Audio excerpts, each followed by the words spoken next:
Hello, you wonderful people. So for today's video, I'm going to talk about the teaser trailer that came out for Thor Love and Thunder. If you haven't seen it already, I'll include a link to it in the description down below. But I think the trailer did a really good job of just giving you the tiniest bit of the story, kind of giving you a feel and tone and vibe of at least part of the story, because it is interesting when you think about how much this movie is going to contain. It's going to have everything with Thor's story and what journey that ends up looking like, which we'll talk about in a second. Plus there's the whole thing with Jane, because obviously the conversation has been like, right, so how are they going to go about making Jane Lady Thor? Her journey, especially considering the fact is how she becomes Thor in the comics, what her storyline revolves around. So the question is, were they going to do that for this movie or not? Plus there's a whole Guardian situation, because if you notice, it's most of the Guardians still know Gamora. So in this time frame, however much time has passed since we saw them last, which was Endgame, they haven't found Gamora, which makes sense. That's most likely going to get resolved, and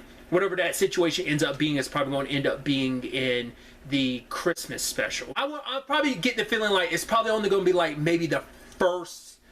I think that came out before, didn't it? Wasn't there news like basically the Guardian stuff was only going to be like the first 15 minutes of the movie? Maybe I'm making that up. It definitely seems like that's probably going to be like early on in the movie, and then a lot of Thor's story at the very least is going to be his journey of, you know, because this is in the aftermath of Endgame. Now, obviously he's been kicking it with the Guardians, but it probably is a situation of like, right, like what is my purpose? It's a journey of self-discovery. I mean, technically a lot of superhero stories of journey of self-discovery, but especially in this case where he's putting down, once again, Stormbreaker.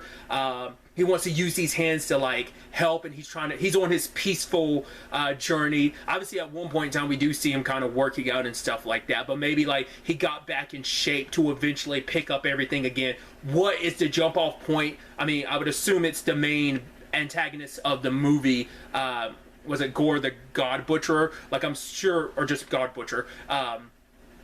I'm sure his appearance and him killing a whole bunch of gods from potentially other pantheons, because we know we're getting at least some of the Greek gods with Zeus. I'm just curious, like obviously you will know once the movie actually comes out, but I'm curious what the events lead to. What is what I'm trying to say. Like, the fact is Thor and Korg like up in space traveling and stuff like that because of the God Butcherer situation, or is it just because of other circumstances, and then that whole God Butcherer situation ties into them having misadventures? I'm curious. Also, is this the first time Thor has seen Jane technically since Endgame? Technically in between Dark World and Ragnarok. The reason why I'm bringing that up is because like he did get a glimpse at her when he was traveling back in time in Endgame, so I'm wondering, is that technically the last time he's seen Jane? Has he caught up with her? We've subsequently seen Darcy in WandaVision, so will we see any Darcy this movie or not?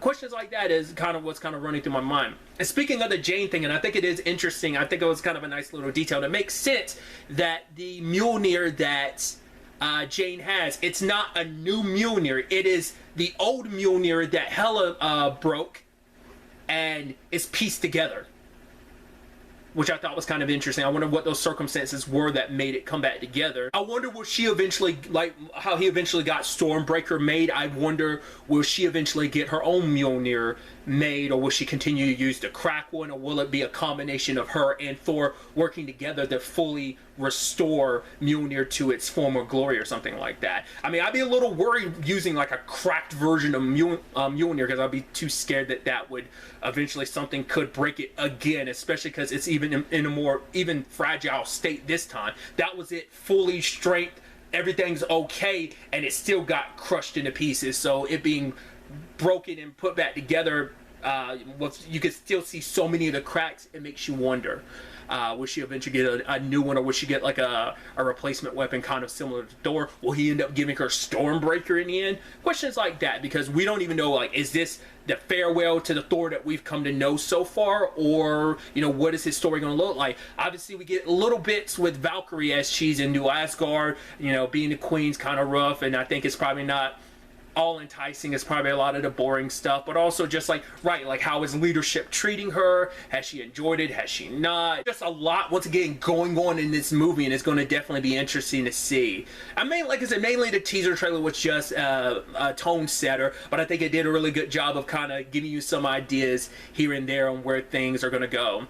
I talked about it a little. I think I didn't really go all the way, but we did see Thor working out because he does slim down. So it is interesting that, yes, they make a point in this movie that he has to work off his in-game weight. You'd also assume that all of this is taking place after the events of Into the Multiverse of Madness, because that comes out beforehand. So what kind of effect will that end up having on Thor Love and Thunder?